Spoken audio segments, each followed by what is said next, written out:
Welcome, everyone. All right, I think we can go ahead and kick this thing off. Let's do it.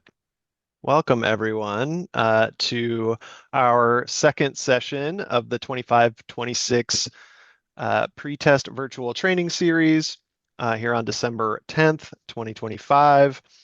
This is our second session that is focused on CAASPP, what's new for testing. We had our first session last week that focused on ELPAC, and that session was recorded and will be posted very soon for anyone who may have missed that.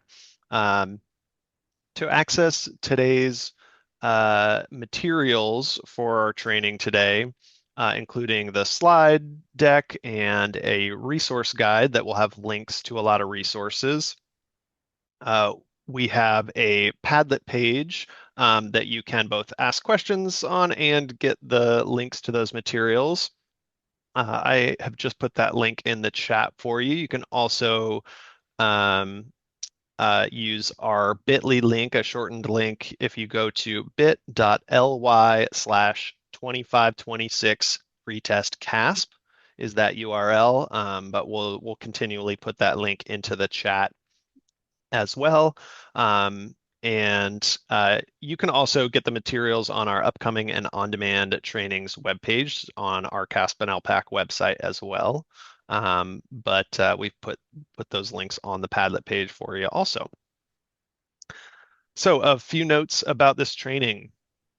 Uh, Note that slide notes are included throughout the PowerPoint file, so you can get that extra little information in there. And the question and the answers that go on that Padlet page will be available after the session, so that Padlet page stays up and available. So if you'd like to go back to reference any answers that get added to that Padlet page, and I'm going to put the link in our chat one more time for those who just joined us. And all of the links mentioned will be included in that separate resource guide as well, I think I mentioned. And yeah, any questions that go in the Padlet will be either answered out loud during the session, or there might just be written answers provided on the Padlet by one of our colleagues at the CDE or ETS.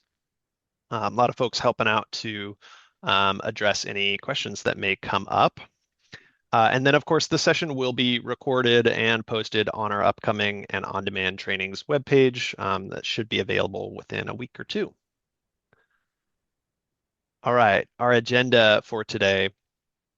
So some of these topics will just inevitably overlap a bit with last week's ELPAC session. So if you joined us for that, um, you may get some repeat topics, but we'll be taking a little bit more of a CAASPP focused angle, of course, on the updates that apply to both programs. And if you're new to our pretest training, I'll note that we've focused down these sessions to mostly, and to start with, we'll cover new information for this year, but we also go over assessment reminders relating to preparing for summative testing. But if you're a brand new coordinator, or if you just want more comprehensive information about testing, I do highly recommend looking for the new coordinator trainings that are hosted by SCOE, the Sacramento County Office of Education. You can find recordings of past sessions of that, as well as upcoming live webinars that are coming up in the next several months. There's actually one tomorrow, I believe. So that'll go a little bit more in depth if that is what you're looking for. All right. And some learning goals. By the end of training today, we just want to make sure that folks get the preparation and training needed for CAASPP administration, that you get some updates to the test administration systems and resources, and learn about the options for finding additional information and support. And keep in mind, this session is designed primarily for LEA CAASPP coordinators, so that district level, for anyone who might have joined us that does not hold those roles. Just keep in mind that the information, in the presentation may be more relevant for the LEA coordinators, you may need to contact them. All right. I'm going to put our Padlet link in the chat just one more time, but just to keep in mind, we do hope that you can. We know there's a lot going on, but we hope that you can stay present with us as we're talking through these things, and then we'll have a little bit of time in between each section to look at the Padlet, and for you all to either read the questions or answer those. Or see answers to the Padlet questions as well. But we'll jump into our first section, and I'll hand it over to the first of our wonderful presenters, Eric Wenrick. And so I'll give it to you to take us through some testing updates. Great. Thank you, Tyler. I am Eric Winnick. I'm with Central Unified here under the fog layer in the middle of the Central Valley. Hoping for some sunshine for Christmas.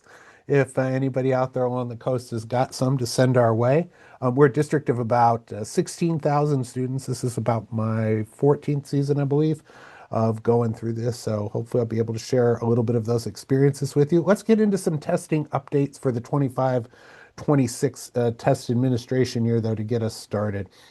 So here's this year's statewide testing windows. Note that LEAs select their own local window within these dates, and I'll talk a little bit more about that as we move on. The summative Smarter Balance for English Language Arts and Literacy, or ELA, and Mathematics, the California Science Test, or CAST, and the California Alternate Assessments, or CAAs, for ELA and Mathematics, and the California Spanish Assessment, or CSA, are scheduled to be available for administration starting January 20th, 2026 to June 30th, 2026. So the CAA for Science Test Administration window already opened back on September 16th, 2025. It contains three embedded performance tasks, or PTs, that are expected to be administered following the instructions. The three embedded performance tasks are intended to be administered throughout the year, but not all in one day, not over consecutive days. LEAs are automatically assigned the entire window. You do not need to set a unique window for the CAA for science.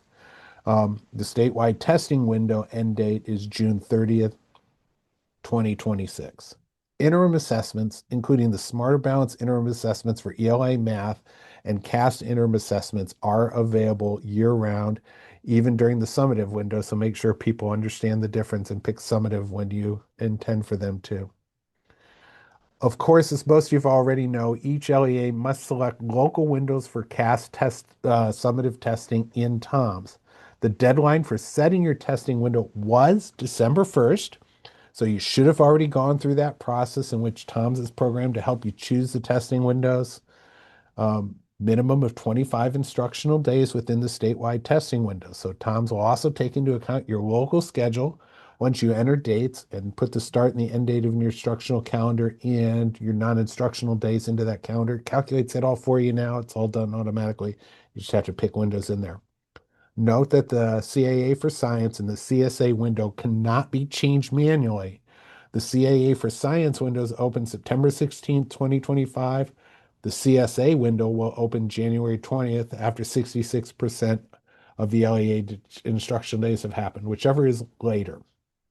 So once I set my windows in TOMS, we actually publish a 3-week window, not a 5-week window within that, to give us some flexibility. So people will call me up sometimes and say, hey, we had this happen, something glitched, or we had a 6th grade camp, whatever the situation, we need a couple more days for testing. And usually without having to contact ETS or something, I can say, hey, I'm scratching my head and going, okay, yeah, we can do that.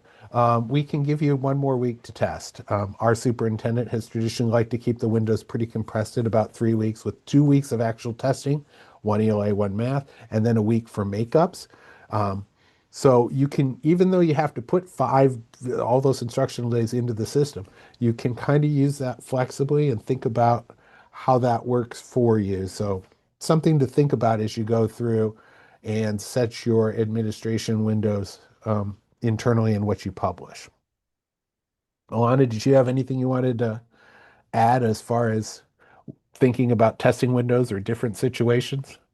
We also do something similar within the larger testing window. We earmark a smaller, more condensed testing window as well. Our superintendent also likes a tighter window, just allows, for better oversight.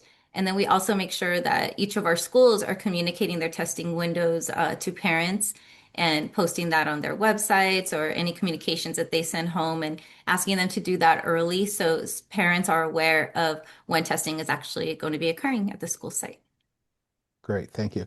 One other thing I'll point out is that for my high schools, because they're doing their AP testing during May, they like to test a little bit later, so their window's a little bit shifted. I don't actually set up a separate admin for them for this because it still fits within that 5 weeks. But they do tend to take the later part of the 5 weeks where the elementary will take more toward the beginning. So I don't need two separate admins in the system. I'm able to accommodate that all within that one window. It's just how I work it. Obviously, everybody's situation is different. There's a lot of flexibility within it. Um, there are some accountability implications that we aren't going to get into, but just something to think about and talk about if you have somebody else that's really doing your accountability work in your district. All right. Few updates from CAASPP include the changes to the CAA for Science. This year, the CAA for Science consists of three performance tasks instead of four. I've already mentioned that. Each embedded performance task will assess one of three domains: Earth and space sciences, life sciences, and physical sciences. They're going to be a little bit longer. They're going to have 15 questions instead of 10 questions. Details of the organization of the CAA for Science flyer, which is linked in your resource guide. There's also the survey at the end of the CAA for Science. That has actually been removed. So a few more questions, three administrations. Survey is still there. No longer there, rather. In September 2025, the California State Board of Education approved threshold scores for the CSA beginning with the 24-25 administration. The approval includes the expansion of the writing constructed response items for all grades, the speaking items for the high school grade band. Please note that the 24-25 scores should not be compared to any previous administration because they changed the blueprint. The test delivery system has also been updated. There's a few changes to the login screens that have been made. The session ID field has been moved from screen 1 to screen 3, and the sound and microphone checks are now on separate screens. We're going to show you exactly where they are in the next few slides. Go a little quickly, but here's what it's going to look like. Screen 1 is now going to give you the student's name and ID number without any session ID. So just as my thought about this, if you're having a user get stuck there, that's probably an indicator that there might be a problem with that student being in CalPads and being in the system. So just a good thing to think about if they're stuck there. Screen 2 is going to be their confirmation. If they can't get there, then there probably is a problem with the student's login information. Screen 3 is going to be the session ID. So if they can get past the student information and into the session, then it might be a problem with how they're putting in their session ID. All three separate screens for that. Audio and video check is now going to be presented as a sequence. So a sound and video playback for embedded audio or video will appear for all students as usual. Additional audio and video checks will be added to the check sequences needed for the following: text to speech, check for remote sessions; camera check for remote sessions; recording device check for remote sessions; ELPAC speaking domain; and embedded speech to text. This is a look at the sound and video playback check for the audio and video players. Notice the top of the page is check marks to show that this is part of the sequence, kind of in the upper right there. Accessibility resources have also been updated. The new updated California Assessment Accessibility Matrix is now available, and the link is in your resource guide. The document outlines all the available resources or test settings available for all students, or students with IEPs, or students in 504 situations. So there are also updated accessibility graphics. I got mine the other day, got those downloaded. There's a student needs matching tool. They are also linked in your resource guide. They're great resources if you want a quick glance to kind of how everything fits together. Additional resources such as the CAASPP and ELPAC Accessibility Guide, our web pages, the Accessibility Resources on Demand training series, that may also be of interest to you if you need more information. And the um, on-demand training resources, I recommend that. And there's also just real little videos that are in there that will help you kind of determine what it does and how it works with each student. And so you can, if you're considering that or the team is considering that during an IEP, they only take a couple minutes. And mostly they have Tyler's voice in them. So you'll get to hear Tyler again too. So note that for the LPAC, there aren't any major changes or resources this year. You can find a list of every change in the updated matrix. We really want to stress the importance of accessibility resources to continue to hear from our educators and coordinators that they need more information, especially about those designated supports that can be made available to any student who needs them, even if the student does not have an IEP or a 504 plan. Also, one direct feature that should be communicated to site coordinators and test examiners is about checking the settings of the TA interface before approving students into a test session. We're going to talk more about that as we talk about preparing for testing. Keep in mind, all students who use the universal tool designated support or accommodation listed in the matrix will receive a valid score. Another change related to accessibility resources is the new in-test settings menu for text-to-speech, color contrast, and mouse pointer resources. Previously, you could access text-to-speech, volume, pitch, and rate through the cogwheel settings button during the test. But now those are found on the new test settings button. It's easier to find that button. In addition, you can turn the text-to-speech line tracking on or off, also adjust color contrast, mouse pointer settings during the test. Keep in mind that if you do that, those settings are only going to be available to students who have those applicable resources assigned to them, and changes that are made during a test will only affect that test session. It won't impact the defaults that are in Tom. So if a student resumes testing after pauses or starts another test, they're going to see whatever's in Tom's as their default settings. The Security Test and Incident Reporting System, or STARS, is mostly the same this year, but one change is worth noting. There's a new testing issue option called demographic error. That would be for any student demographic information changes that are not grade level changes. Many student demographic fields for reporting are captured at the time the student logs onto the first summative assessment. The new STARS path leads to a reset appeal, which allows the LEA to change student demographics that were set incorrectly at the time of testing. LEAs must submit a restore appeal after the reset to ensure students receive a score. Those appeals must be submitted at least 1 week before the end of LEA testing window. Also, this is not intended for situations where a student's English language acquisition status, or ELAS, changes after testing. The option isn't available yet, but it'll become available on January 20th, 26, after the January system downtime. We did have a question last week, and I just remember there's a lot of different demographic factors in there just besides grade level. A lot of things might impact a student's status, their ethnicity, their race, whether or not they're socioeconomically advantaged, et cetera, that factor into accountability calculations. So this is a great addition to the system for us to have those kind of things in there. And some few other updates. So a few other things to share. The secure browser update has been communicated in emails previously, but it's worth repeating. I know it was talked about at the coffee chat here recently too, as people are kind of struggling and a few people are working through it. Remember, your success agents are there to help you work through these things. So if you have a Chromebook that has been updated to Chrome OS 139, a new secure browser needs to be installed to function in the new operating system. A link to the email with more information, as well as a link to our technical guide, is included in your resource guide. There are some enhancements to surge groups that make updating custom groups much easier. You can now not only see uploaded groups to your district in the user interface and download previously updated group files, but you can edit the groups right in the interface, allowing you to add students and users to groups without having to upload a new file. More information on that process is in your resource guide. And lastly, Tools for Teachers has undergone some layout updates recently, including updated homepage and navigation, a universal search bar, Reorganize lesson plans to make information and resources easier to find.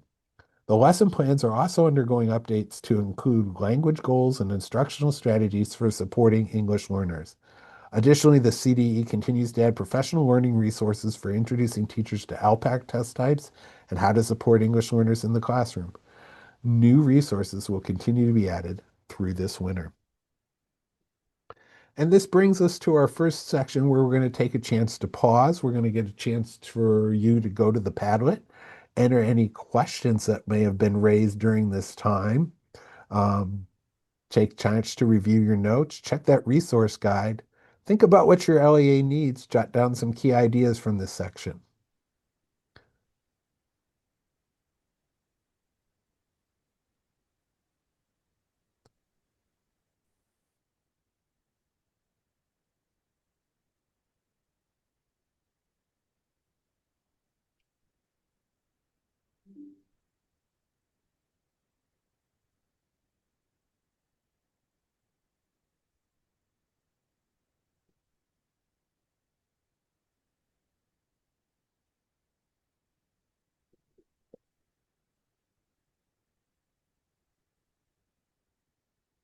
All right. Yeah, thank you, Eric. I'm trying to give us all some space for that processing time, and also give you all time to see there's already several questions and answers in our Padlet page. I'm gonna that link in our chat one more time here.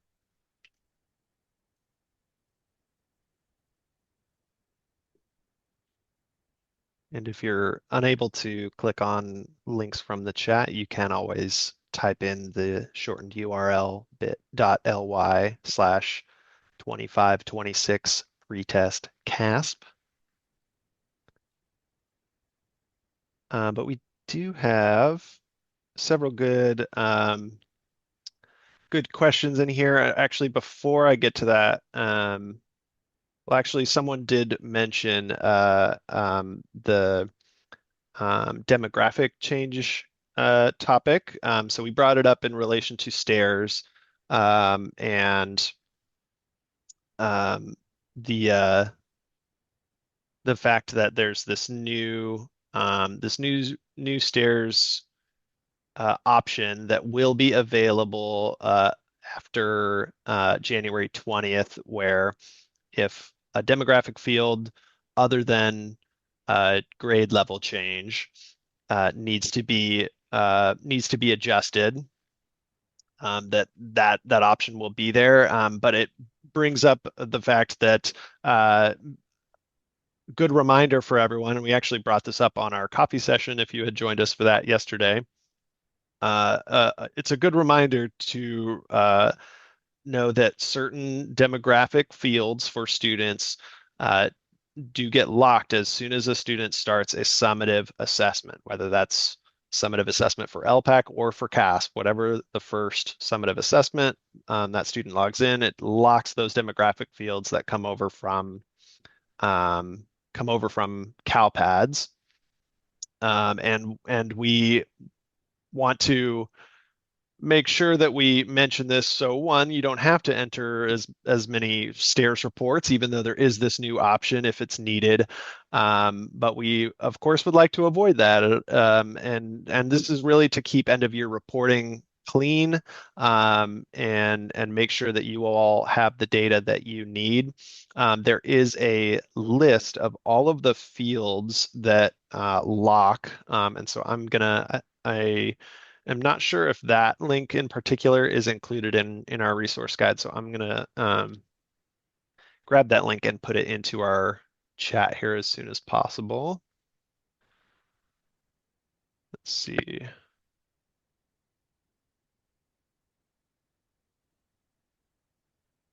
So Tyler, can I yeah, can I just add as you're looking for that and getting that please. ready, folks? LEA coordinators, thank you guys for being here with us. To this point that Eric introduced and Tyler just reinforced, the locked demographics field, the set and the list of fields that will lock once a summative assessment is taken. Two important things as Tyler is getting you that link. First of all, please be on the lookout. Aside from the link that Tyler's going to share, if we can share it with you right now, aside from that link, we are messaging this information numerous times. I know that we talked about it during coffee sessions. We will again talk about it and remind you about it in upcoming coffee sessions. And we will be sending direct emails as we get closer to testing and reminding you about this very important issue of the demographic fields that lock once a summative assessment is started. So please be on the lookout.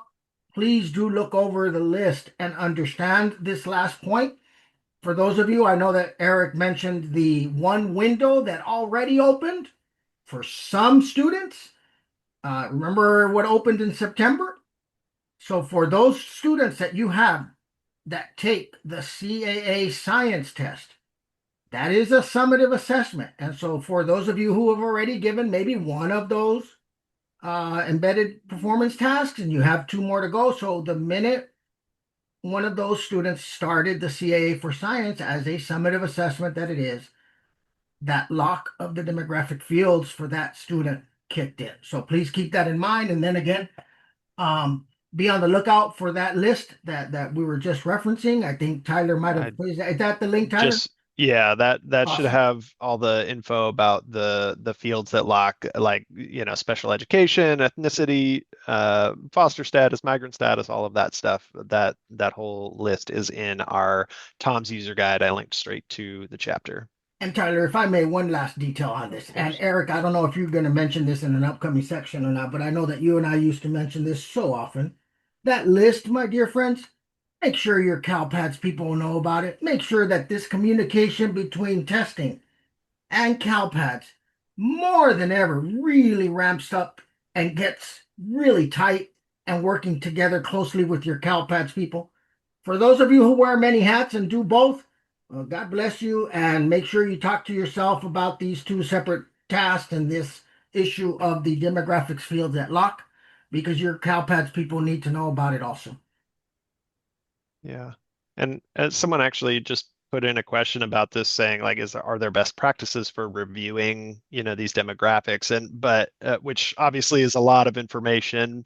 But it seems like just working closely with your CalPads people and site people to make sure that they're aware of this is kind of the main thing to do. Would you agree with that, Moses or Eric or Well, Alana? and this is why we have Eric and Alana here from LEAs that are working it on a day-to-day basis. So, I'll hand it off to either one of them if they want to share any of those best practices around that relationship between you testing people and CalPads. Eric, I know you and I have talked extensively about that.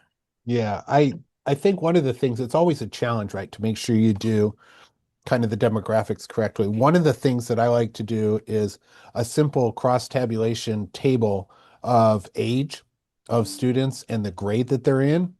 And by doing that, I can and then have a couple of people follow up on some of those outlier students just to make sure age, because that's really critical to making sure that they're placed in the right grade level and that they're getting the appropriate assessment from the get-go. It's really hard to back that out when you mess it up. Unfortunately, I know that from experience.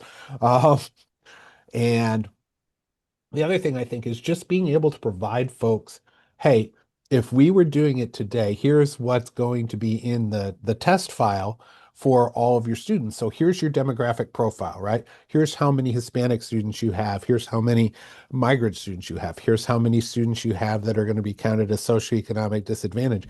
And if the folks at the site look over that list and go, wait a minute, there's a big disconnect, then you can start digging deeper and figuring out what happened or what student is off.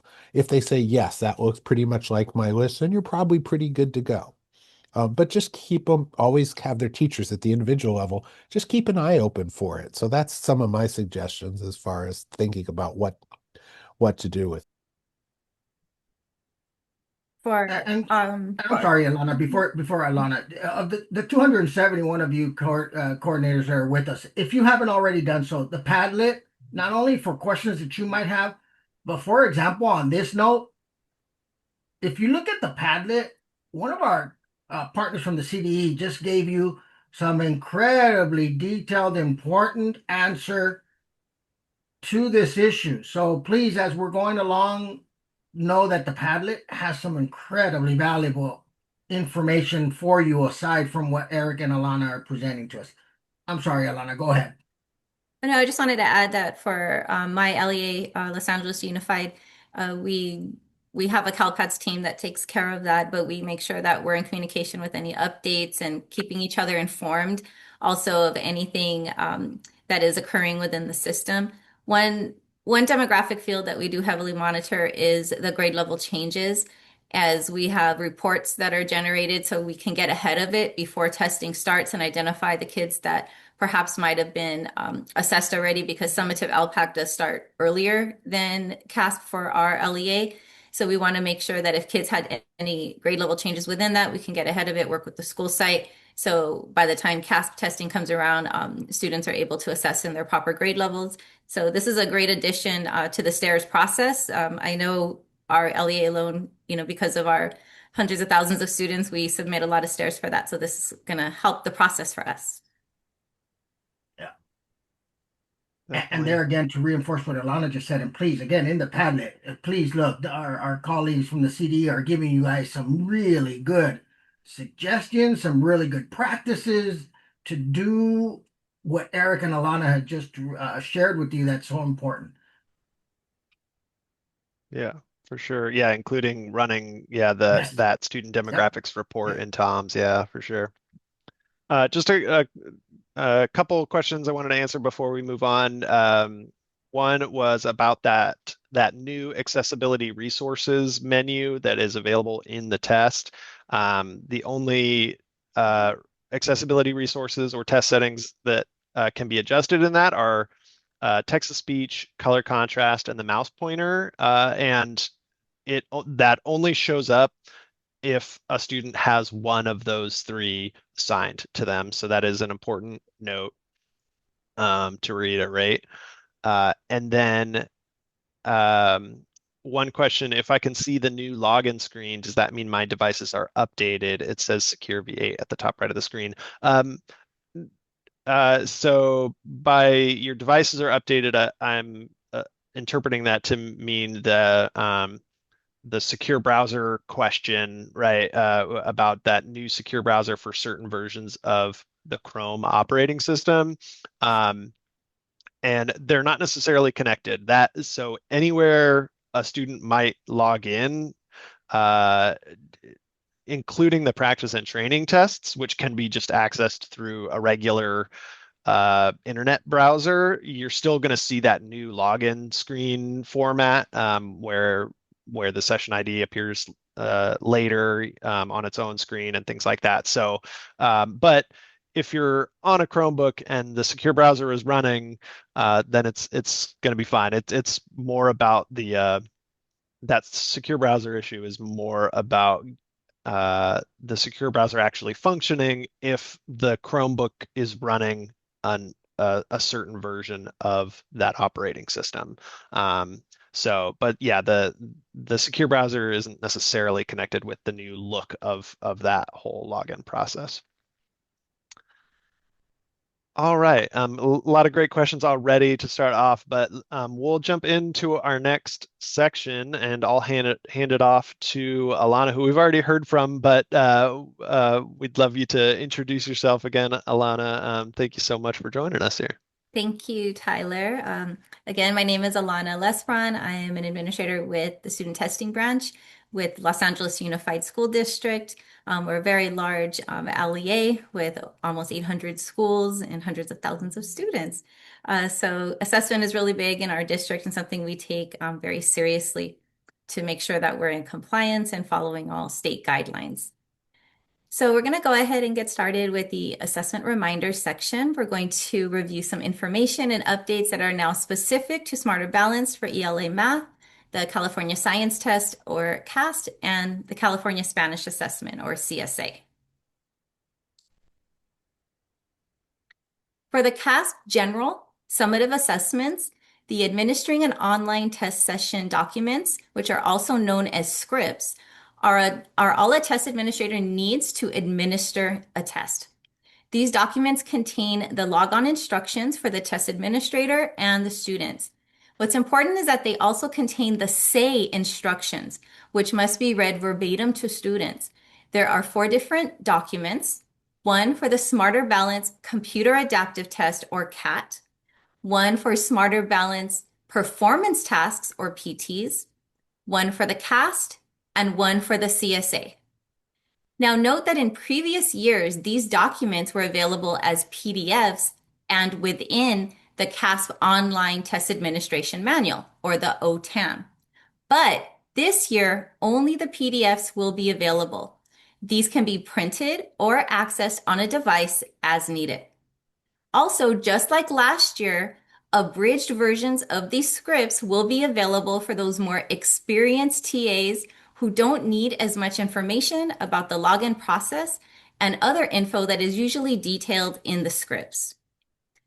The California Alternate Assessments, or CAAs, for ELA Mathematics and Science use Secure Directions for Administration, or DFAs, instead of scripts.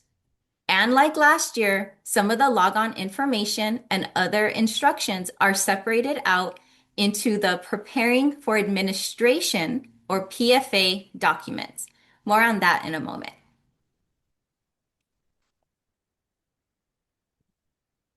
Both DFAs and the PFA support the administration of the California Alternate Assessments. DFAs are required to be used during testing, and they are available for download in TOMS. It's important to note that they are secure materials and they must be handled as such. It is the responsibility of the test site coordinator to make sure all DFAs are securely destroyed after all testing has occurred. So for example, if the DFAs were printed, a test site coordinator might place a numbered sticker on each printed DFA that's distributed. After testing, the coordinator would ensure that all of the numbered DFAs are accounted for, returned, and proceed to shred all of them. Now, if a test examiner uses a digital version of the DFA, a test site coordinator would make sure to train that test examiner on how to delete the digital file permanently from the test examiner's computer, including making sure the file is deleted from the device's recycle bin. So we want to make sure it's completely gone from the device. Keep in mind that there are different DFAs for different test forms, which we will talk about in a few slides. Now, the PFA contains information that was once found at the beginning of the DFAs in our older versions, such as helpful links, guidance on student responses, information on the student response check, and details about second scoring. So we saw that question in the chat, so the PFA would provide you some additional details. PFAs are meant to be used before testing and are especially helpful to new test examiners. They are optional, although you are encouraged to use them no matter what your experience level with the CAA is. PFAs are available on the Administer a Test Session webpage and are non-secure documents.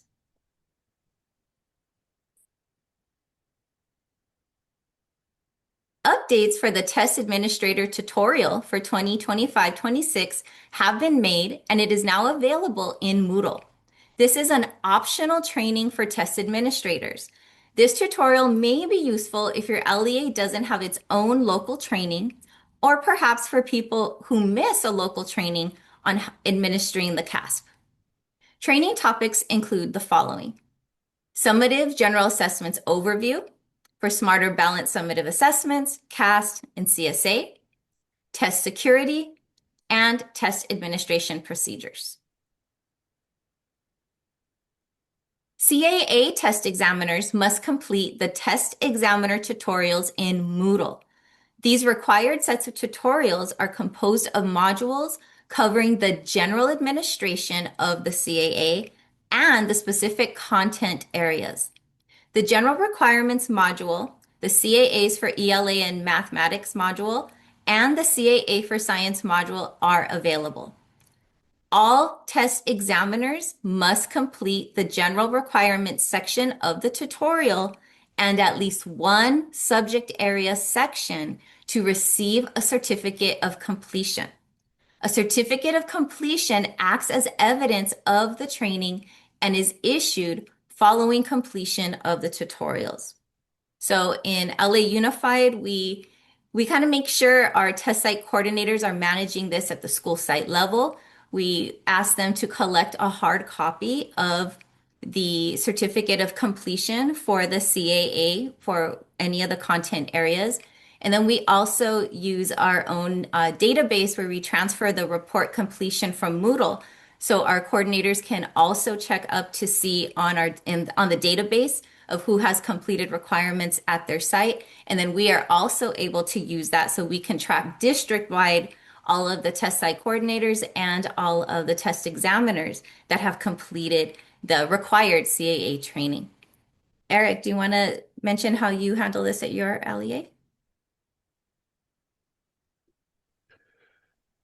So for our alternate training, everybody really goes through the process of going in and looking at the Moodles and completing the Moodles. We have them send us a certificate. One of the things the Moodle system doesn't do for us is actually let us know when somebody has completed it. So we always remind them, hey, you guys need to send us an email. You don't necessarily need to send the certificates. We talked about it a little bit last week when you can go into a system and you can sign up not in the Moodle system itself, but in the administration and scoring testing system. You can sign 3 people from your district up to receive the ability to get reports. And that allows you to look and see and monitor who has completed the certification trainings and actually has done that. So they don't necessarily need to send you that email with the certificate itself. They just need to let us know, hey, I've done it, and we can check. Unfortunately, occasionally when we go in and check, we find that people have done the training version and not the calibration certification version that they need to do. So important point that they know the difference between those two. We really, for those that have done it for a number of years, we say you guys can go straight to the certification version. If you're in your first couple years, do some training exercises to figure it out and work with that, and then we support them as we can. For regular CAASPP training, we we do a trainer models. I bring trainers into our district. All our coordinators from about 20 schools come in and we do 1 of 2 sessions with them to get them trained. I provide a slide deck that's largely based on stuff that we get from ETS. And then they use that. I cut it down to the teacher version of the slide deck. Some of those things are like, if you don't have the ability to control it, I take that slide out of the slide deck because it's just for LEA coordinators. And then I provide them with the teacher version as part of that training so that they are prepared when they leave my training to go out and then in turn train their staff. So. Thanks, Eric. It's also important to note that for test site coordinators, they should also complete these tutorials in order to effectively monitor the CAA administration. They must also ensure that test examiners complete the appropriate tutorials for whichever assessments they will be administering for the CAA. If test examiners have completed each task in the Moodle course, they will select the certificate of completion link and then select the Get Certificate button. The certificate will be emailed to them. The record of completion will also appear in a report that the LEA coordinators can access in Moodle, as Eric described.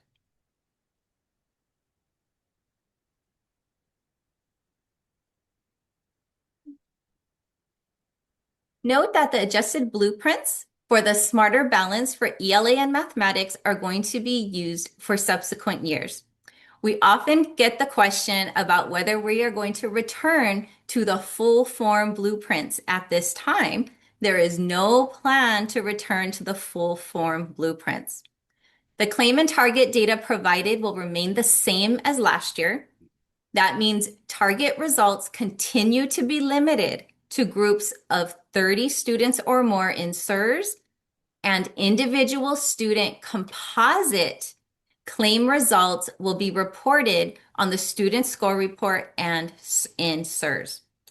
In the test results for California's assessments website, Aggregate claim results will be available for groups of 30 or more students, and aggregate composite claim data will be available for groups of 11 or more students. Now, here's a good reminder for everyone. Make sure you check which test forms your LEA has been assigned by using the form assignments web pages. The forms will determine which DFAs to use. Those links can be found in your resource guide. Now, here's some good news. There are now 2 forms for all subjects of the CAAs, and the forms match for ELA Math and Science. As a reminder, the CAA for Science is administered as 3 separate embedded PTs that are integrated into each student's instruction. Embedded PTs are available for administration at any time, in any order, between September 16th and the end of the instructional year, or June 30th, whichever comes first.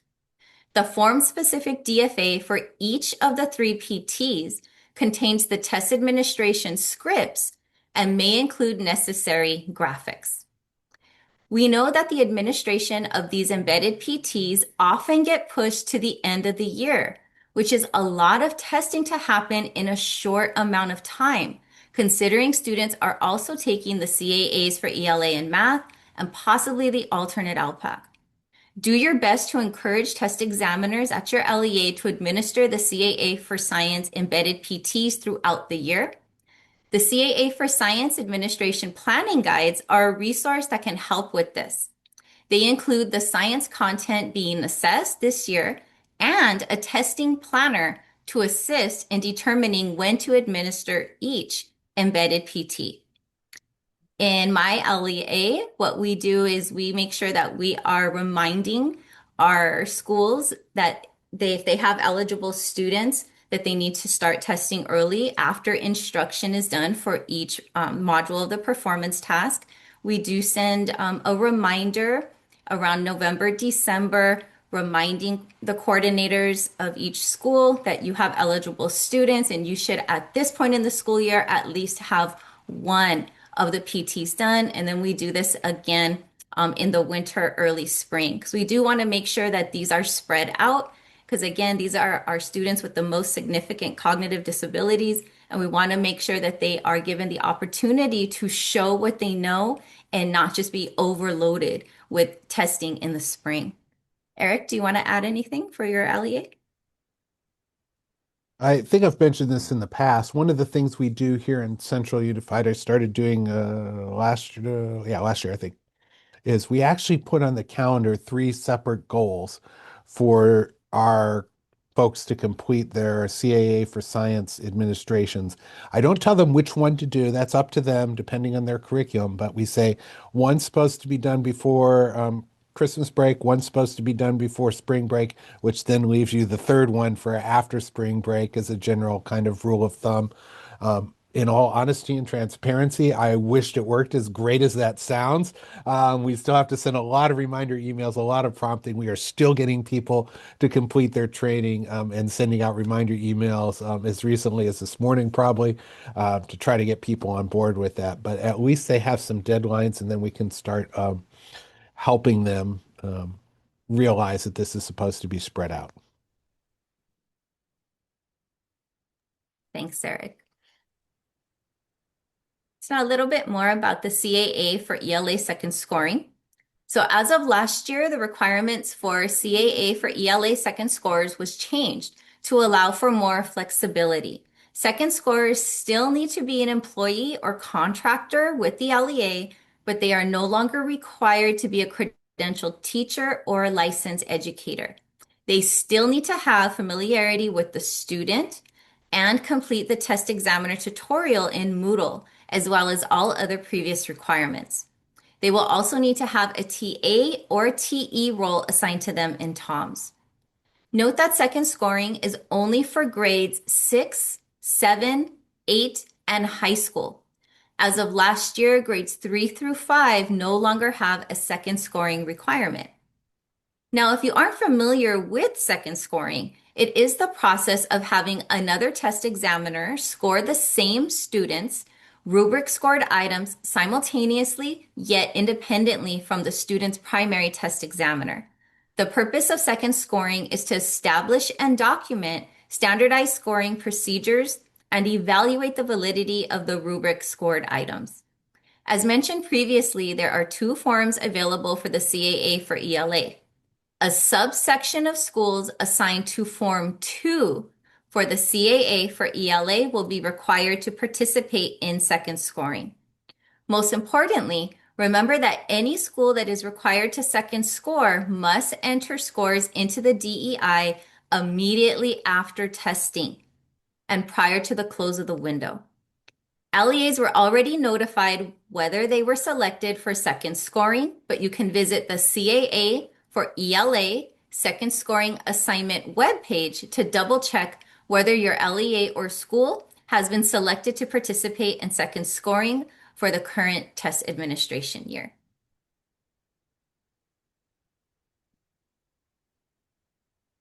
We have now reached another processing time, so we are going to take a pause, allow you to review the Padlet, add any questions, or review any previously answered questions. It's also a great time to jot down any ideas or anything that you learned from this section that relates to your LEA's needs.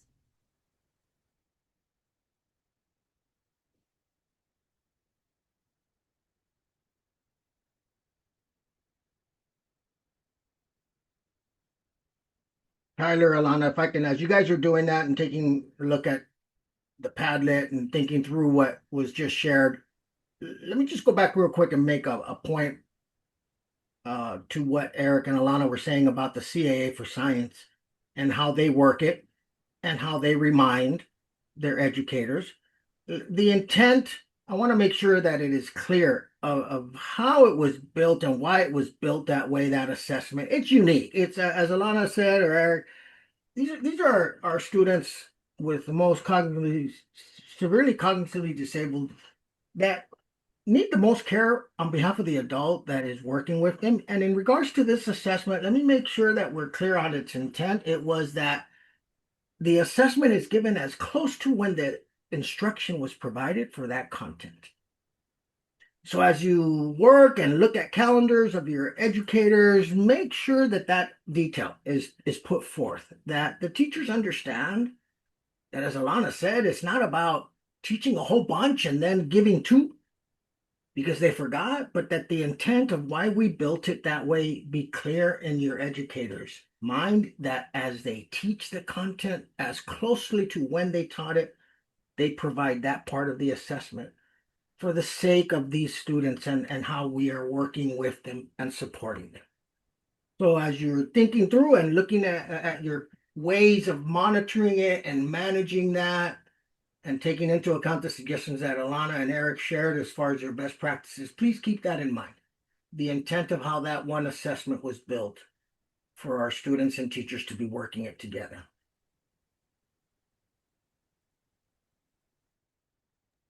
Yeah, thanks, Moses.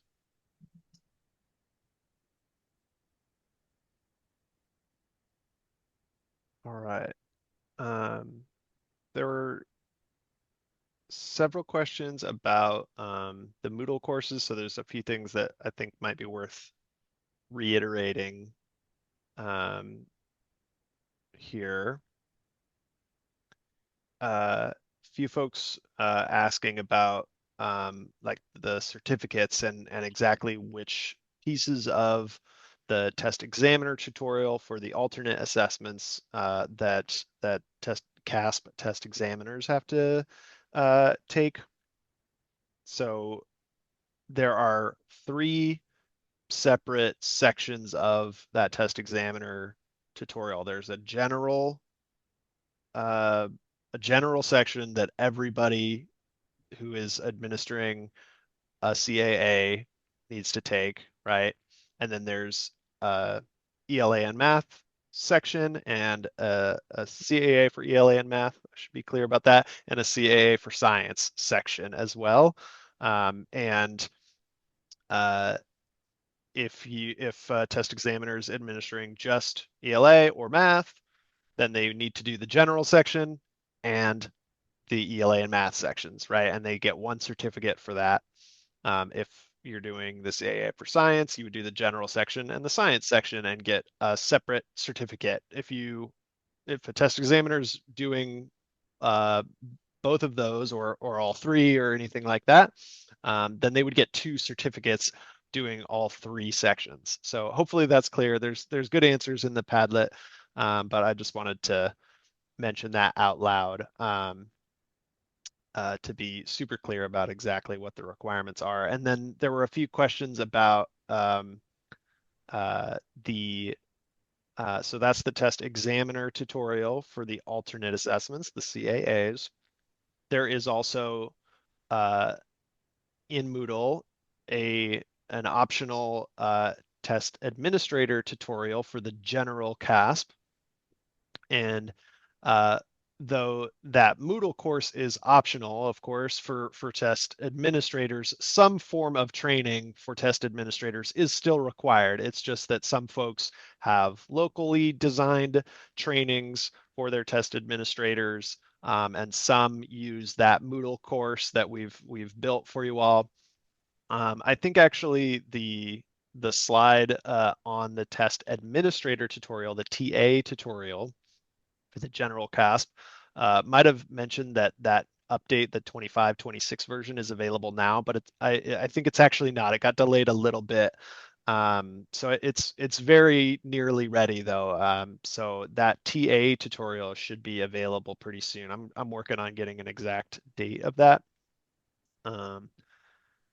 for you all, but yeah, that updated TA tutorial should be available very soon. Of course, the TE tutorial for the alternate assessments is already available in Moodle. Yep.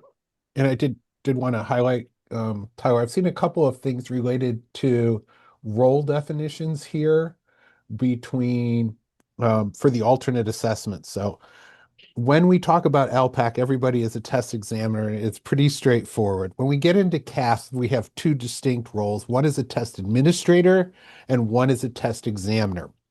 The test administrator is anybody that's an employee of the district that has received the basic training and it can go out and administer a test for that. They do not have access to the alternate assessments. Only test examiners have access to the alternate assessments. So whether you're a primary score person or a secondary scorer for that particular assessment, you will need to be assigned as a test examiner for the assessment, and you will need to complete the training in the Moodle and get the certificate that says you have been basically calibrated for that. And so you do need to have the calibration certification on an annual basis. It doesn't matter if you've done this in the past or not. Every year, you need to go back and get that certification, or as one of local football coach sort of parody for those who might know, anytime, anywhere, any place was his thing. I say everybody, every year, every time here locally. So they need to make sure that they get that every year, every time they're going to do it. So yes, it can be somebody that is not certificated, but they still need to be a test examiner in their role assignment when they get into that system. So very important. Otherwise, they're not going to be able to do what needs to be done. Yeah. Thanks, Eric. Yeah, good clarification. I know we have some of these acronyms or terms that we're so used to, like test examiner and test administrator, even, and sometimes people use them interchangeably, but yeah, they have a distinct meaning. So it's always good to get those confusing, say those things over and over again. So sorting that out and Yeah, getting that ready is part of preparing for testing, and that's for kind of where sure. I'm ready to head next if we're good. Yes. I did actually just want to mention there was one question about claim results and someone asking about the Ah, difference between claim data and composite claim data. There's a good in the it's currently in the 25-26 testing updates column in Padlet. Devin from the CDE gave us a good handy link and answer about the difference between those. So I just wanted to mention that out loud, that composite claims are groupings of those individual claims that basically just allows better individual student data, because those um, the claims are harder to find for individual students. So just thought I'd mention that. And Devin, here you are. Speak of the devil. Did you want to add to that? I don't want to take too much time. I'm always happy to answer more questions, but I was just going to put in a plug for another resource. Oh So yeah. essentially, claims are used in test development as well as results reporting.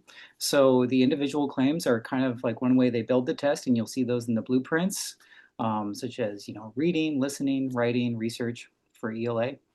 But they're also used in reporting. With the adjusted blueprint, we move to fewer items. With fewer items, you can't report those subscores with as much reliability, so we had to move to the composite claim areas. But we can still report all the individual claims at student groups of 30 or more on the public reporting website. But on student score reports, that's why you're only going to see the composite claims. Another great resource is the Smarter Content Explorer if for any questions regarding how is the test built, blueprints, such like that. Or just reach out to us. Yeah. Thanks so much, Devin. I appreciate that. All right. Yeah, let's move on to our next section. And yeah, I think I'll hand it over back to Eric. Thank you, Tyler. So most of the information about preparing here isn't really brand new, but it's some things that we thought were important to cover and provide some reminders and hopefully a little bit of fresh context for it. Going to start off with the accessibility resources information. We mentioned updates to the test settings like the matrix document.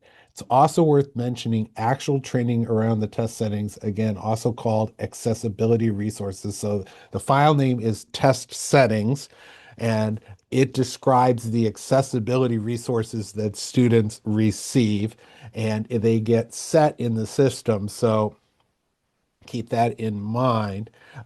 If the student is taking a different test, that's going to be, again, one of these little small terminology things that is a big difference is going to be an assignment. So students are assigned to take the regular or the alternate assessment, and then they are given test settings to support them. So keep that in mind. Resources can be especially helpful when you're working with students and need extra information about what's available to students. So they can incorporate it into the regular classroom instructions. The students have an opportunity to practice, to develop their skills to actually, so it's not new to them when they get to the end of the summative assessment. There are on-demand modules that give great information about what's available to take at any time at their own pace. The accessibility, I love these because they're so short, almost all of them. I think there's one that gets close to 10 minutes, but most of them are 2 or 3 minutes, sometimes less than 2 minutes. They demonstrate a particular resource for students. You click in it, you look at it. It's something you can do as prep for an IEP, maybe even add an IEP if you want to recommend a student use it. Read aloud, scribe, text to speech, a whole bunch more. California Assessment Accessibility Resources Matrix is also there to help you determine the availability and what assessments they get applied to. So once you find something that says, yes, that would really help a student, you can apply it that way. Confirming the test settings, again, not new, but one that is, of course, underused by test administrators and test examiners. They've used students to approve a test session, and they go in, it's a little eyeball icon.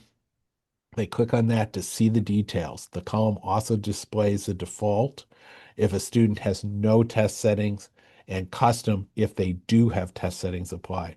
So as mentioned previously, checking this may also avoid having to do reset tests and stairs if they're because if they're tested with the improper test settings, they're going to have to go back and get the ones that they're supposed to have. So avoiding that by checking it is a great way to avoid having to have students retake a test. Keep in mind that the test administrators, test examiners, to properly check this during testing. So they should have some sort of list of students that either they maintain or SPED provides or you help provide that shows the test settings applied for each individual student. Um, and so that they can quickly check that information. One of the things I often tell people is you can go through and click on the check boxes and approve kids that don't need any of their test settings and come back and then take a couple more minutes to make sure that you get everybody in that needs it, or vice versa. You can do the ones that really need it first and then approve everybody else really quickly, just depending on how that works for the classroom management, the testing administration. So good ways to go through that. A note about the screen for interim assessments, student test settings in TOMS appear here for all assessments, including the interim. So I have been uploading throughout this year a test settings file on about a monthly basis so that our students keep up to date on that. Interim assessments allow the additional functionality of letting test administrators or test examiners change the settings for that test session only. So it's a great way to kind of try out whether or not something is helping a student or confusing a student. And doing that. So that means changes for that interim assessment don't get applied to the default. They don't actually get into TOMS. They're just there for that particular test session. If you do need them applied for all assessments, then have either the test coordinator at the school site or at the LEA level go in and make those changes in TOMS. All right. Again, system timing issues are always a big deal when going through it. So there's several things related to that. So understanding the timing of the settings and the systems can be very helpful in preparing for testing. Moses beats the drum every time he gets a chance, and so I'll do it here. Have a great relationship with your CalPads folks. Make sure they understand the importance of it. My CalPads folks are great. My superintendent's been great about making sure the CalPad folks know that hey, this is triggering it. We're doing a lot more checking now before CalPads submissions. I think deadline tomorrow for one of them coming up. So, doing some more checking, making sure that the relationship is good, the information is up to date as soon as possible helps avoid all the issues with testing. When student demographic information, including new students, is updated in CalPads, it flows from CalPads into TOMS and then into the test delivery system or TDS. The entire data transfer process typically takes less than 24 hours. They've sped up a couple of those internal pieces there between the green boxes.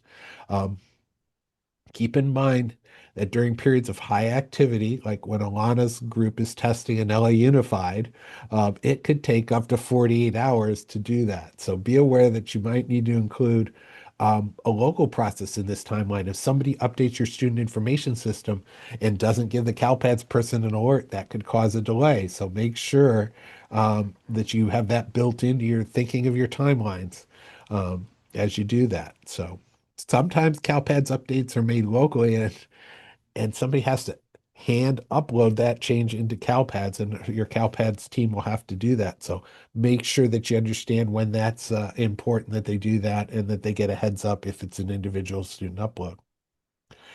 Some settings don't require an overnight transfer, but they can still take some time to move from TOMS to the test delivery system or the test administrator interface. Test settings, again, we've talked about this, also called accessibility resources, should be quicker to transfer now, but they still may take about 2 hours to appear in the test delivery system and possibly longer during peak testing times in the spring. In addition, if a test examiners do not have summative assessments available to the administrator in the TA interface, it may be because they have not yet signed their test security forms in TOMS. If they go to TOMS to sign those, it can take about 60 minutes from when they sign it to when it appears in the test delivery system and they have access to that system. The TOMS system, when you look up a user in TOMS, it will tell you whether or not they have actually signed it. If you go into reports and download the report that's related to security, it will also give you the time that the user signed it. We were chit-chatting a little bit as we got ready for today's session, and one of the things that Moses and I were lamenting on is we still get people that call us, right? Say, oh, I just signed it. Well, oh, I signed my test security affidavit. Where is it? And you go and you pull the report and you realize, oh, that was 15 minutes ago. So I always tell our folks as we're setting up their accounts, at least a day ahead of time. 24 to 48 hours is recommended. You've got to get in there before you do that. So we also get a lot of questions about interim assessment results. So once an interim assessment is submitted, there we go. It takes about 20 minutes to appear in the teacher hand scoring system if the interim assessment had items that require scoring in the teacher hand scoring system or THSS. If the interim assessment does not require any hand scoring, then results appear directly in the California Educator Reporting System, or CERS, within about 20 minutes. So if a score is submitted in the THSS and it's scored, then it takes about 20 minutes from when it's scored to doing it. So I've had a lot of people now using the interim assessment. It's one of our big things we're doing here in Central Unified. And the teachers have planning to score it right away. And they may have just given it, let's say, particularly for our secondary teachers in their third period class, and now they jump into their fourth period prep and it's not there for them to score. So they need to know about these things. And I honestly, I could do a better job of letting my teachers know that may not be possible right away. So it eats 20 minutes into their prep before scores show up. And so if they're planning on doing it right away, they need to think maybe I should start by scoring my first period class, right? Maybe they did a different assessment. So those time frames are kind of important. Remember, in April and May in particular, these timelines, right, can take several hours, and for interim results to move from one system to the next because of everything that the system is churning through. Security agreements and affidavits. An important piece of information to clarify for your team is that security forms need to be signed in TOMS, and we've talked about this prior to the day of testing, or they won't have access to what they need to administer, and we don't want them accidentally administering an interim assessment. In my mind, that's one of the hardest errors, not because you have to submit a stairs case for that, but you now have to tell a group of students and their parents, hey, we gave the wrong test, thinking we gave the summative. It was really an interim. So they need to make sure that they get that test right at the time that it needs to be right. The test does not become available.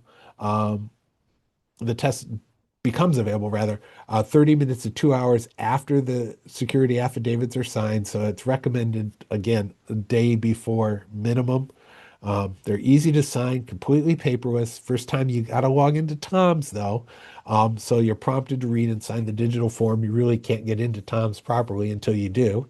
Um, Remember, test site coordinators are prompted to assign not only a security affidavit, but the test security agreement as well. And that covers things like training and other things about keeping materials secure that you have to do in addition as a site coordinator. Users who have the test administrator or test examiner role only sign one document, and that's the affidavit. One way to monitor this is to run the security forms and remote administration status report in TOMS. So if you're an LEA coordinator, a site coordinator, you have access to that, your appropriate version of that report, and it shows you who has and has not signed, as well as what time. And this is the reason I really like this report. It gets straight into the time, right? So this it is in the Tom's interface as well, whether or not they've signed, but not the time. So in order to get the time, you need to get the report. So some testing recommendations. As you create your testing schedule at each site, work with your site coordinators and teachers well in advance to ensure everybody can be prepared for testing. Provide students the opportunity to familiarize themselves with in-person remote testing features. Teachers are encouraged to administer practice or training tests or use the interims to practice. Students can practice logging on, becoming familiar with the navigation and tools. Training tests can also be a good way to help identify appropriate accessibility resources. Interims mimic the process as well in the testing environment. They also provide scores and useful information about performance and progress. Practice and training tests, as well as interim assessments, are available all year. If you have students who are testing remotely and in person, you need to schedule those sessions separately. One test administrator cannot monitor both in-person and remote sessions at the same time unless there's a proctor to support monitoring one of the test sessions. So get them to do one, you do the other. Only those students receiving daily instruction remotely or who are at home for health concerns should be tested remotely. And remote testing is not available for the alternate assessments. So keep that in mind. In my district, we only have an online homeschool. We have some students that are on home hospital instruction, but those are the only students that we um, test remotely. They do practice their interims remotely as well, so they're well versed in it, and their staff are doing that. What we do at the beginning of the year is that test coordinator at that school, and I make sure in the test assignments field, because you do have to turn it on for these students, that they have the ability to do that. Keep in mind that this best practice for the instruction as well. They should have a camera, a microphone on both ends that work, because otherwise the remote assessment doesn't work without those things. So keep that in mind. For general testing, again, we have our, I've mentioned before, have our test coordinators basically try to test in 2 week periods. They do set up schedules a little bit differently from one campus to another, depending on their needs and how they're displayed. What we do at our district is also my assistants put together a consolidated calendar view. We communicate that to our um, folks that do maintenance, our folks that do grounds work, so that we can minimize noise and distraction on campuses if you're doing a building modernization or something like that, and they can somehow plan around those things for your testing. Always a good idea to try to give everybody a big heads up that, hey, these are the dates that it's happening on our campus. We're going to try to maintain a quieter environment with that, and do that. So, Alana, did you have some other kind of recommendations and some practices to add here? Uh, One thing specific to remote testing, we have 6 virtual academies, so our students who attend those virtual academies are the only ones who test remotely in our district, with the exception of those students who attend virtual academies and are assigned the CAAs. With that, there is an extensive master calendar that is created because those students do need to be brought into different centers across the district to test in person. And if they're English learners, they also have to take the alternate LPAC in person. So it's a lot of coordinating, especially with parents, of letting them know ahead of time when the windows are, scheduling parents because they need to a lot of times find transportation to bring their child in person. So it's a lot of coordinating, not only with our office, but with other offices who oversee the virtual academies. And it's just, I think, and also with the test settings, not sorry, it's test settings, the remote settings, we also do a mass upload. We do it in the fall to assist with interim assessment administration, and then we do it again in the spring because our virtual academies tend to have an increase of enrollment second semester. So we capture all those other students and those students who might have just recently become English learners, because if they're TBD, the testing remotely is a little bit different. So that's what we do with at LA Unified. Yeah, thank you for sharing that. Well, it also brings up for me that kind of notion of, oh yeah, we also get a bunch of students that come right in after the winter break. And so anything that we're talking about with test settings, remote settings, um, test assignments and things like that, always a good idea to double check after that kind of influx of being out for a few weeks and make sure that you've gone back and captured those students, to make sure they're assigned appropriate. That includes a science assignment as an assignment for if you're doing 11th grade or 10th grade testing for science, you do need to assign that. Anybody whose SSID has not registered a science assessment, of course, will get that at the end automatically. So, all right. Some testing and training reminders based on things we've heard in our yearly focus group, some things that might be helpful to make sure your test examiners are aware of. We often hear that there's confusion around pause rules every year for all of the tests, so you may want to check for understanding where possible. That 20 minutes is a big deal. We have updated our pause rules document to be clearer this year, and there is also an updated CAASPP and ELPAC pause rules video available as well. Another potential point of confusion is monitoring test completion. While there are completion status reports in TOMS, the completion status systems, sometimes called TIDE, has the most up-to-date information about testing status to be used during the testing season. In addition, site test coordinators and even test examiners or test administrators can access the completion status system to see information about the students they have access to. So it may be helpful to encourage use of the completion status system. A video and resources are available in your resource guide, and I'll just add from personal experience, I've been able to get in as close as probably 10 to 20 minutes after students have started taking a test when the system is not too stressed.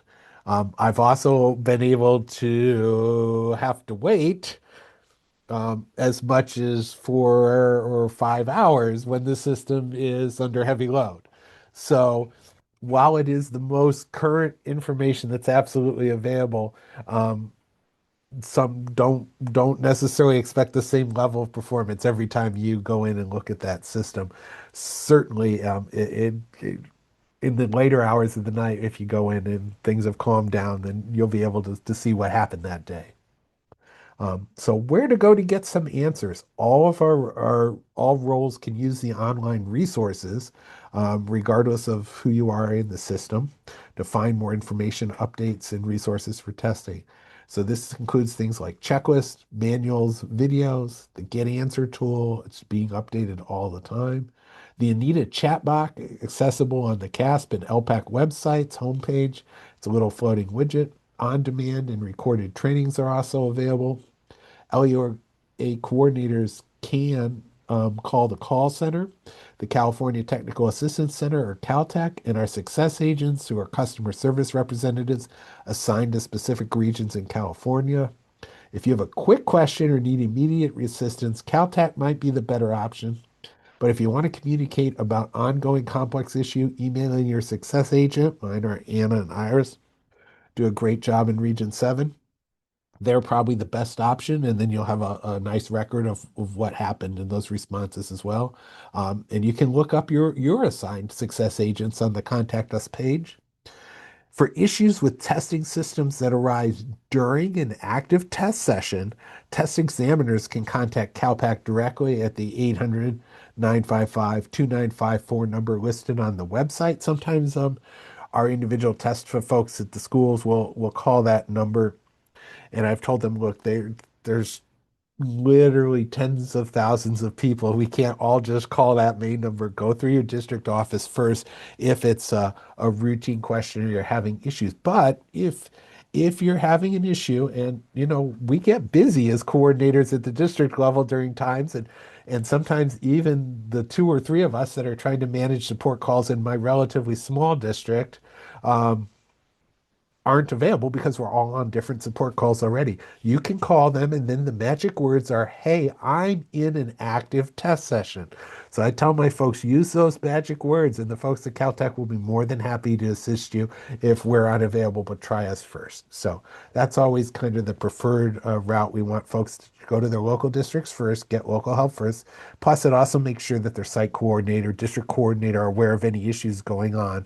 Um, I don't like when I see an email, because for those of you who aren't LEA coordinators on this particular chat, I'll let you know that we get C copied anytime there's a stairs case. So I don't like to have a stairs case hit my inbox that I haven't heard about yet. So just something to keep aware of as we go through. All right, with that, another chance to process, to look at some great answers on the Padlet, or to post some questions that you need answers to.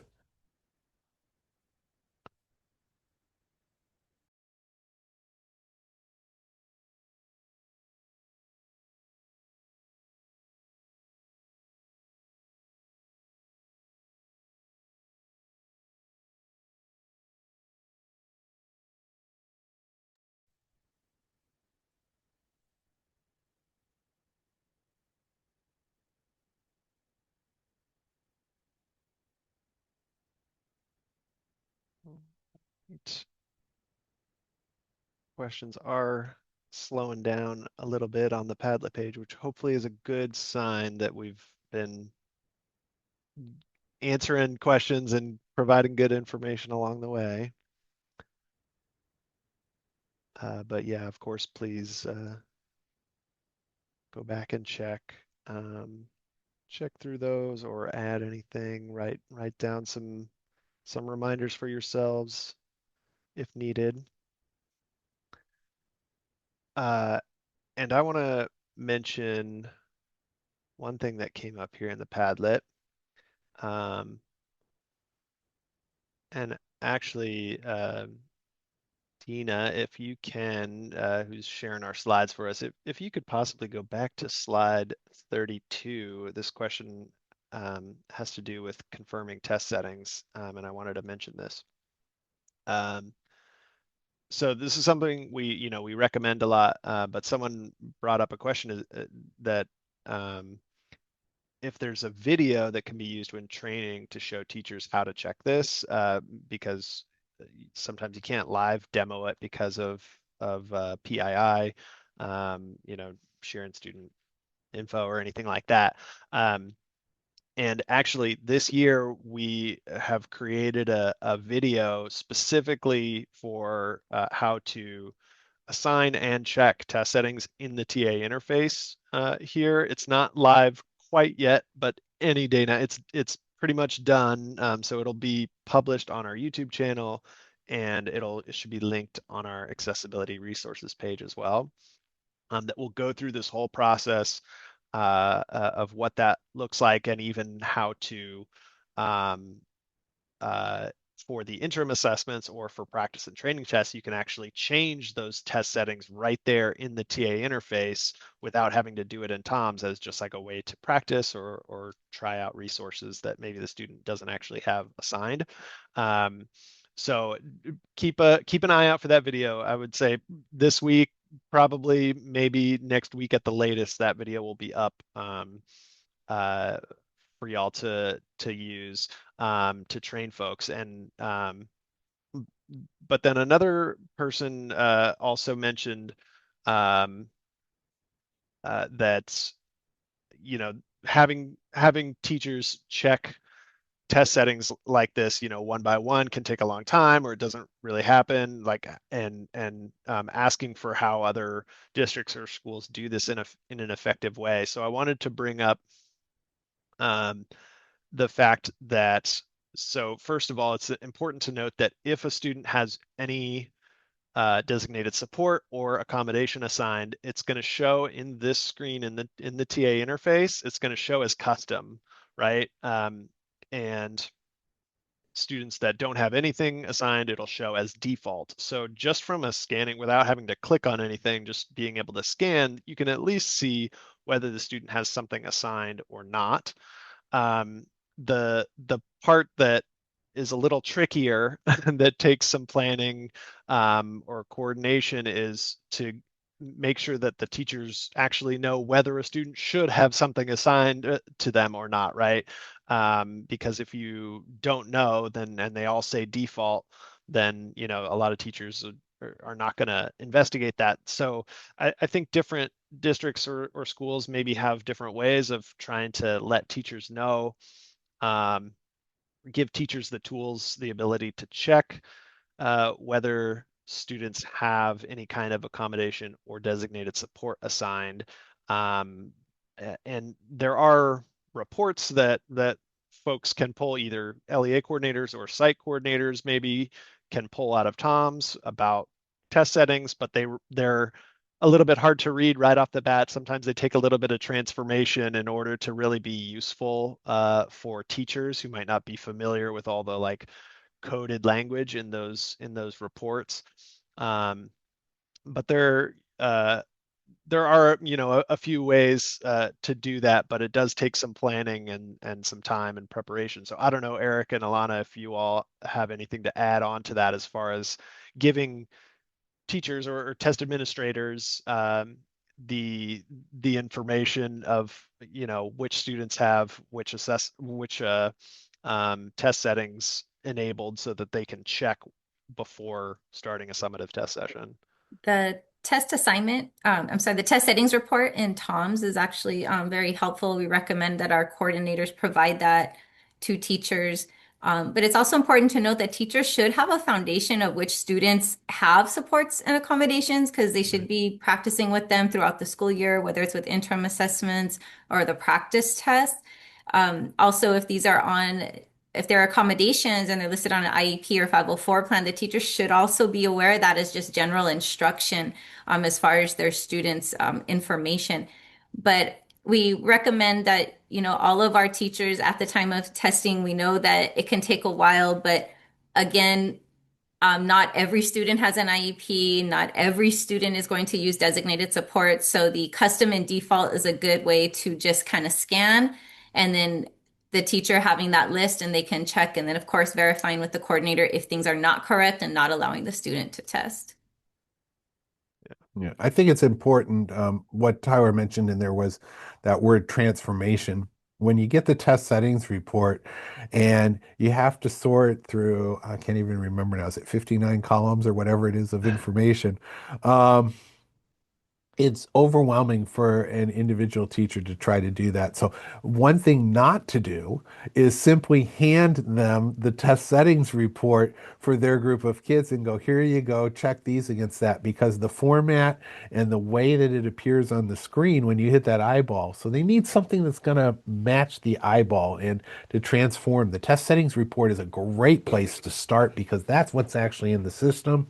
Another thing to think about is if you have a list, in our district, we use this Special Education Information System, or SACE for short. If you have that information from SACE, just to cross-reference, or from your SPED teachers, here's the list of kids that we want to make sure get a text to speech. It could be that simple, and they've got 3 or 4 kids to check. If it's, and then they get more complex, they're going to be with the SPED teacher, or, consider having them do. Once they need a separate test setting, well, here's a list of kids to pull, and they're going to go with the SPED teacher, and they're going to go into the empty classroom down the hall because they need a separate setting. And so I always try to make sure that they understand the implications of things like separate test setting or a dictionary. If it's non-embedded, well, that means you're giving the kid a physical dictionary. Um, and so that they have those resources at the ready beforehand. So if Tyler needs his physical dictionary, we're going to hand Tyler his physical dictionary before he logs in and confirms it. The other thing to think about, and we haven't talked about it much, and I keep having this in my head, is a lot of our students, even though they have special settings, are quite capable of checking their own settings and saying, hey, I'm supposed to have a magnification and I don't see the magnification working. Well, I'm going to raise my hand and say, I don't have the thing I'm supposed to have. So there's another potential resource for those kids that are able to have them check themselves, because when they log in, they should be able to see what their settings are. Yeah. And in a very professional transition to our next section too, it's a really good idea to have students take interim assessments before summative testing, because if they have any assigned resources in TOMS, they're going to show up for the interim assessments as well, and that will help in with what Eric said, as far as the student actually knowing that they should have that resource available. If they've done it once in an interim, it'll come a little bit more naturally for everybody involved when they get to the summative assessment. So that'll let us transition into our kind of final main section. Thanks, Dina, for going back to that previous slide. Yeah, but now we can go to talk a little bit about the interim assessments and how useful those are. So I'll hand it off to Alana. Yeah, so as Tyler mentioned, we're going to cover a little bit about the interim assessments, which, as all of you know, are a valuable resource in preparing our students and teachers for summative testing. The interim assessments are optional year-round assessments. They're intended to be used with students in the classroom to help support teaching and learning. The interim assessments can also be used to monitor student progress towards English language proficiency through the ELPAC assessments. And in addition to standardized administration, they can be administered in a non-standardized way to support the formative assessment process. Interim assessments can also be used with school staff for professional learning purposes. LEAs are encouraged to use them for these purposes, but it is important to remember that they are considered secure materials. Also keep in mind that the California Education Code prohibits the use of interim assessments for any high stakes purpose, such as course placement for students, identification as gifted or talented, and in other areas as well. Now, some security considerations. So no matter what your level of expertise is, it's important to remember that interim assessment materials are secure. The interims are considered student-facing and teacher-facing only. Any use, display, or distribution of the interim assessments that results in access for individuals beyond your LEA staff and students is considered a compromise of assessment security. The scoring materials and resources available in TOMS are available only to educators in California LEAs. That means that none of the secure items and materials should be shared with parents or guardians, reproduced, or posted online or in any online system or messaging platform. We will not be accessing any non-public materials during our training. Also, this year there is an optional sample test security agreement specific for the interim assessments. It is not required to use, but some LEAs may want to increase awareness of and clarify the security rules around the interim assessments using this sample agreement. The document is linked on the test security webpage and linked in your resource guide. A quick reference resource for interim assessments is available on the CAASPP and ELPAC website. The interim assessment lookup tool is available to help you understand which interim assessments are available for Smarter Balance, the California Science Test, and ELPAC. The tool includes information that was previously available in the interim assessments at a glance and the interim assessments by grade web documents. The interim assessments at a glance section of the tool outlines the interim assessments that are available in each content area across all grade levels and grade bands. The interim assessments by grade section of the tool specifies the associated standards, the number of items on each assessment, and the number of items requiring hand scoring for each assessment. This is a great planning tool for your classroom teachers. For your reference, we have provided the link to the interim assessment lookup tool in your resource guide. All LEA coordinators, site coordinators, test administrators, and test examiners can administer interim assessments. The IA administrator only role can be assigned for access to all interim assessments without allowing access to summative assessments. Also keep in mind that the IA administrator only role does not get prompted to sign security agreements or affidavits in TOMS, but users should still be made aware of the security guidance around the interim assessments.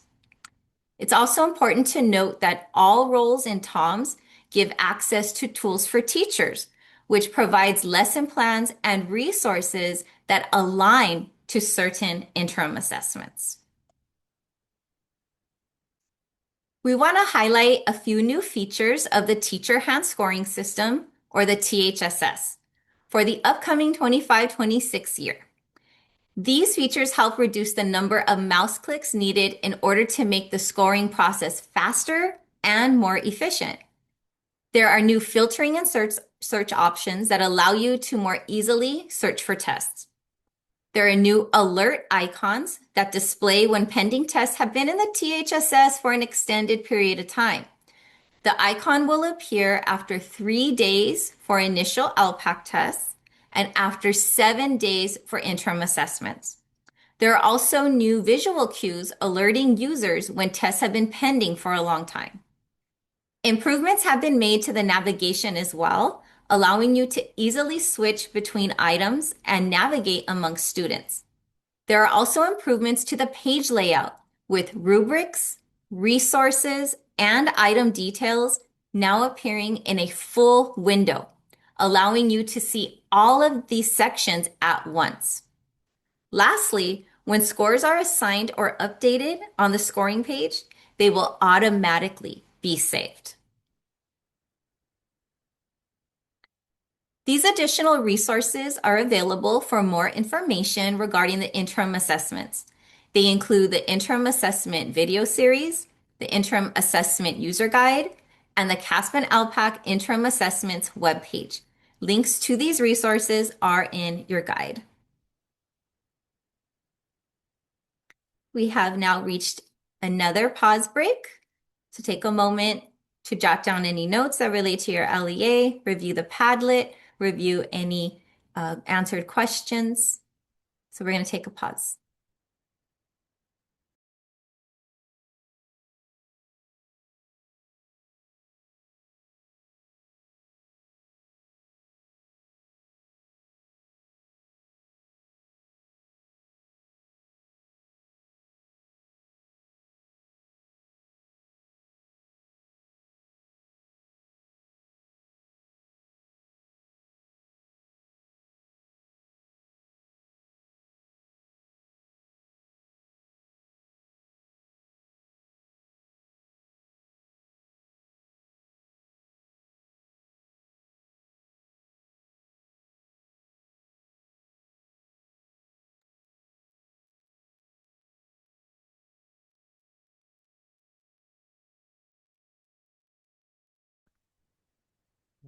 Okay.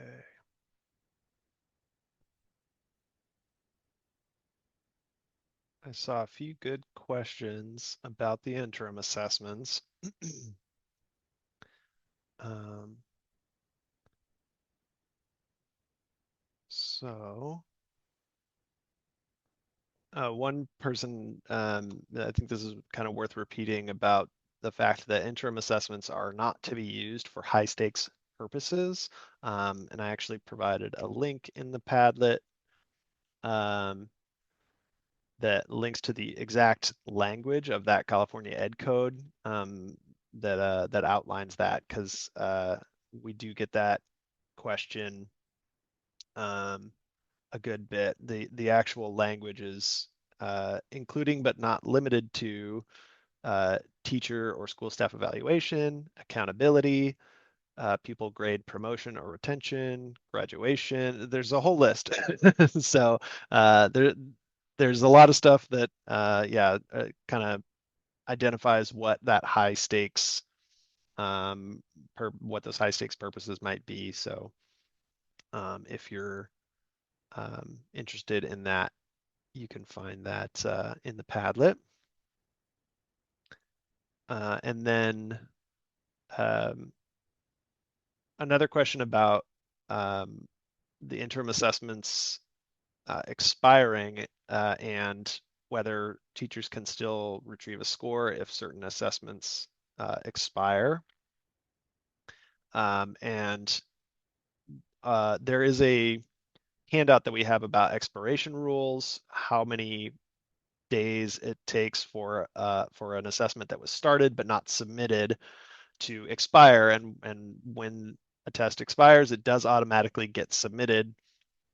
But interim assessments, the question was about ICAs specifically, and it's important to note that when students take the ICAs, that's the interim comprehensive assessments, students need to submit both parts of that. There's the multiple choice, or the what is normally computer adaptive portion, right, of the assessment, though the ICAs are not adaptive.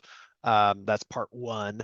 Part two is the performance task, and both of those need to be submitted for the ICA results to go all the way through that process. But other smaller interim assessments like the interim assessment blocks, if those expire, they'll get submitted, and then if they have hand scoring items, they'll go to the THSS. If they don't have hand scored items, then they'll go straight to SIRS when those expire. Let's see.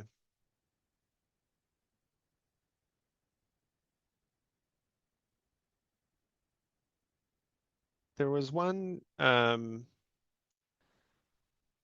question in the so it doesn't have to do with interim assessments, but I think we could talk to it now about the CSA. And the question was the CSA about the CSA pause rules. And this is something I had heard about in some of our focus groups. Eric mentioned that we do some focus groups at the end of every year and um, hear about different issues that folks are dealing with or things. And with the new writing section of the CSA for high school students, there's a question about the um, students needing more time for that and the pause rules that apply to that writing section. This is one of the reasons that we updated some of our pause rules information. There's a new video and updated flyer about pause rules, and that CSA writing item, um, it does the pause rules do apply. That 20-minute pause rule does apply to that, unlike the performance task for the ELA test, for instance. Um, for that ELA PT, you can pause the essay portions, those constructed response answers.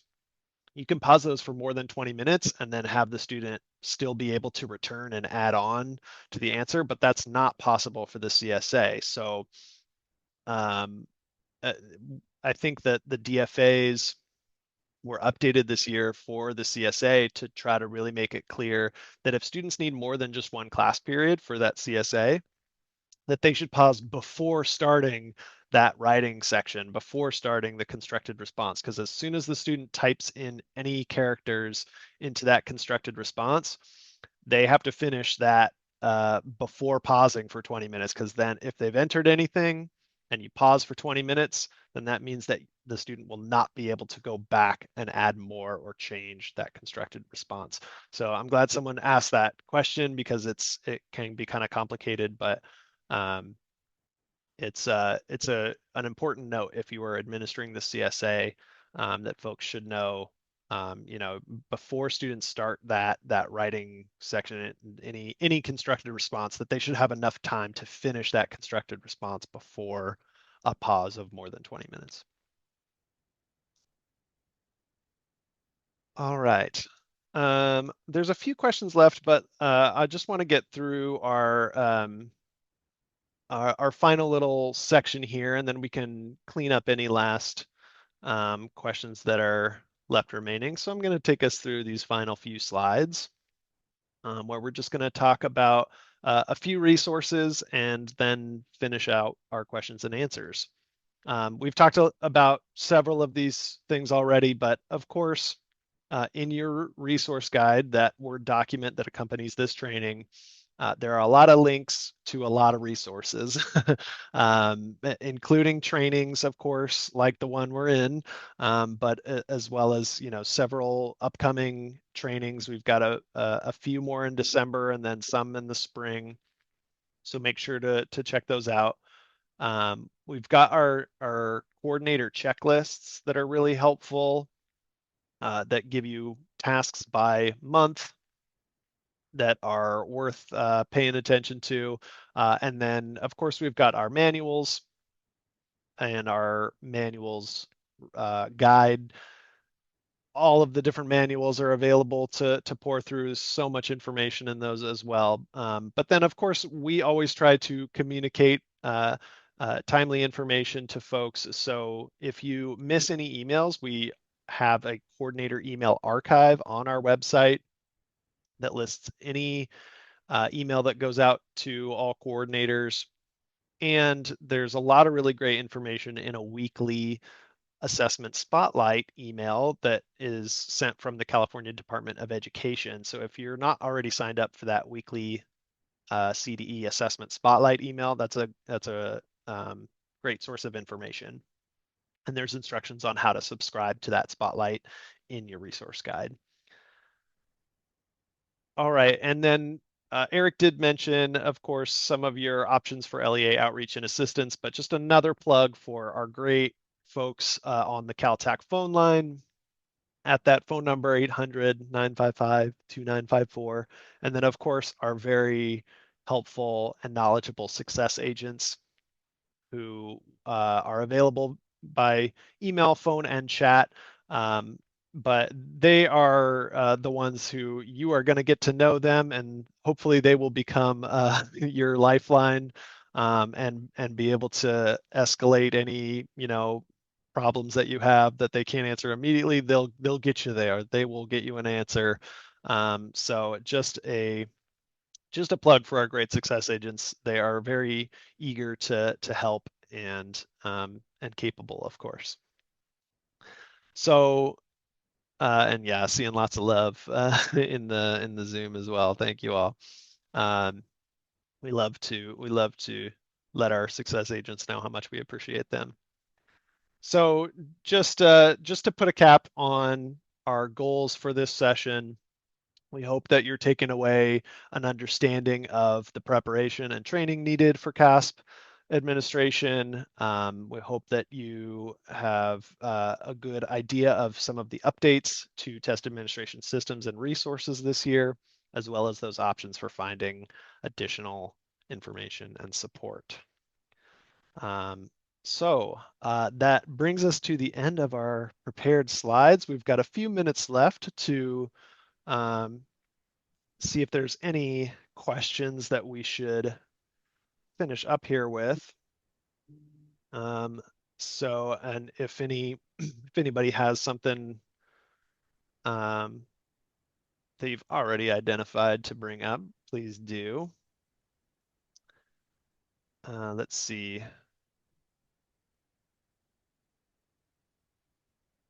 So yeah, a couple recent questions for just asking about the coordinator checklist. I saw the link provided for that. A few questions about the interim assessments.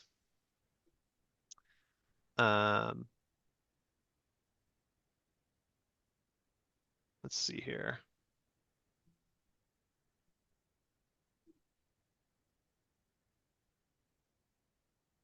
Sorry, trying to read through some of these to give a succinct overview here on some of these.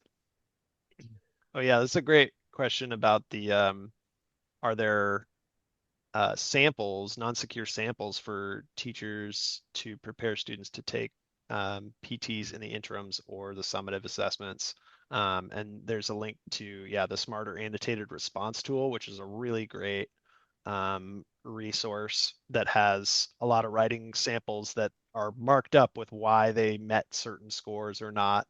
And then, of course, the interims themselves can be used, kind of in that way as far as um, teachers using them flexibly in the classroom. We talked a good bit about that at our ELPAC session as well, about using the interim assessments in flexible ways in the classroom or non-standardized ways to get students exposure to, of course, we talked about the interim assessments as practice for the summative assessments in just the way that the system works and the accessibility resources, but the content itself is really a huge part of the interim assessments, and having students exposed to the types of questions that they're going to see, and whether that's in a non-standardized way or getting actual data using it in a standardized way for teachers to get a little bit of extra information before the summatives as well. Let's see. But a lot of answered questions on this Padlet. So just a last shout out to all of the folks who have been hanging out on the Padlet and answering all these questions in detail. Really, really appreciate that. And like I mentioned early on, this Padlet will stay available after we end the session for y'all to continue to browse through. And Tyler, if I may, just quickly, to all of you coordinators out there, I think this will be the last time we see each other in a pretest before the holidays. First and foremost, thank you guys, every single one of you, for all that you do for our students and their teachers on a daily basis. Have a wonderful holiday season. Do know that on behalf of the CDE and ETS, we couldn't be more grateful for what you do on a daily basis for our students and to our amazing presenters. Eric, Alana, thank you guys so much for sharing of your wisdom, for sharing of your time, and to our partners and all of our staff here. Tyler, thank you so much. To everybody, we can't thank you enough for all that you do to support this work and to support our students every day. Thank you, Tyler. Definitely. Thank you, Moses. Yeah, we really, really echo that. We appreciate the incredible amount of time and effort that goes into preparing our students for testing. Yeah, 100%, Moses. Thank you so much.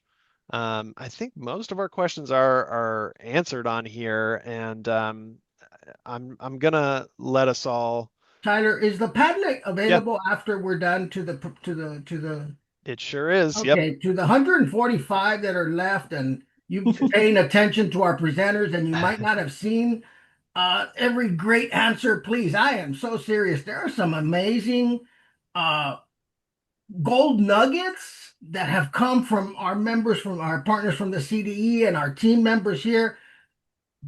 Thank you for paying attention to the presenters, but if you've missed the Padlet, I can't overemphasize. Make sure you take a few minutes. Boy, there are some great suggestions that and some great practices that have been shared in the Padlet that if you haven't had a chance to look at it, even after Eric Tyler ends the session, make sure you take some time to look at the amazing information that has been shared in the Padlet. Definitely. And you can even find certain presenters' email addresses who I've offered to send you information, like Eric. Yeah. So yeah, it's definitely a helpful thing to be able to go and reference that. And of course, if there's something that didn't get answered all the way, or you need more help, again, please reach out to us, reach out to your success agent. They will get you an answer for sure. So yeah, again, yeah, thank you everyone for being here. Thank you, Alana and Eric and Moses, for your continued wisdom. We really value you being here. And just to let you know, for those folks that are still on with us, when the session ends, it'll take you to an evaluation survey. We really do actually read and listen to your feedback, so please let us know if there's any way that we can improve our trainings in the future. And we'll send out a reminder email at some point too, but it should only take a few minutes. So please do fill out that evaluation and let us know if there's anything else that we can do for you all. And we'll, yeah, let you go. We hope that you all have a wonderful end to your calendar year. Hope you get some time off during the holiday season to relax and focus on the things that matter most. So we'll let you go. Thank you so much to everybody, and we'll see you next time. Bye, everybody.